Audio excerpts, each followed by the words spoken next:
Ready to move in premium triplex villas at Bachapalli APR Projects. రాష్ట్రం అంతా ఒక ఎత్తు అయితే పిఠాపురం నియోజకవర్గం మరొక ఎత్తు. పిఠాపురం సాక్షిగా పవన్ కళ్యాణ్ ఓడించడమే సీఎం జగన్ టార్గెట్. పవన్ కళ్యాణ్ పై జగన్ స్పెషల్ ఫోకస్.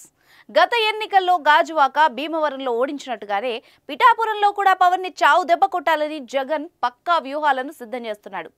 పవన్ ను ఓడించడానికి తమ దగ్గర ఉన్న అన్ని అస్త్రాలను బయటకు తీస్తున్నారు. నియోజకవర్గంలో తన సైన్యాన్ని మొత్తాన్ని మోహరించి యుద్ధానికి సిద్ధం చేశారు. ఎలాగైనా పవన్ కళ్యాణ్ గెలవకూడదని పట్టుబట్టి కూర్చున్నట్టు తెలుస్తోంది.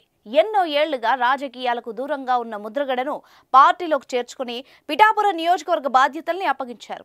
మరోవైపు ద్వారంపూడి చంద్రశేఖర్ రెడ్డి పిఠాపురం రాజకీయాల్ని పర్యవేక్షిస్తున్నారు. అటు మాజీ మంత్రి కన్నబాబు, మంత్రి దాడిశెట్టి రాజాలను కూడా పిఠాపురానికి పంపించారు. ఎంపీ మిథున్ రెడ్డికి సైతం పిఠాపురం ప్రత్యేక బాధ్యతల్ని సీఎం జగన్ అప్పగించారు. వీళ్లే కాకుండా లోకల్ లీడర్లను ఒకే తాటిపైకి తీసుకొచ్చి పవన్ ఓటమి లక్ష్యంగా ప్రణాళికలు రచిస్తున్నారు.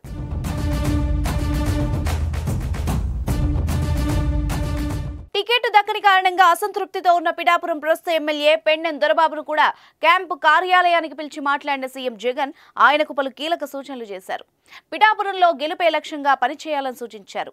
పిఠాపురం అభ్యర్థి వంగ గీత వర్గంతో సమన్వయంతో కలిసి పనిచేసి పవన్ ఓటమికి కృషి చేయాలన్నారు.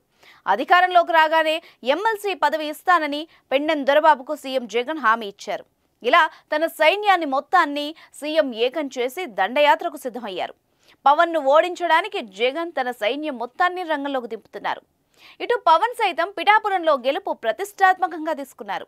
గత ఎన్నికల్లో పోటీ చేసిన 2 చోట్ల ఓడిపోయిన పవన్ కళ్యాణ్ వచ్చే ఎన్నికల్లో ఎలాగైనా గెలిచి చట్టసభల్లో అడుగుపెట్టాలని ప్రయత్నిస్తున్నారు.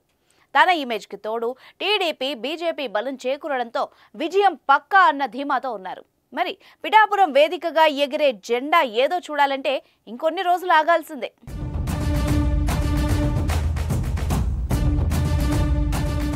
సుమన్ టీవీలో మీ పర్సనల్ అండ్ బిజినెస్ ప్రమోషన్స్ కోసం కింది నెంబర్కి కాంటాక్ట్ చేయండి.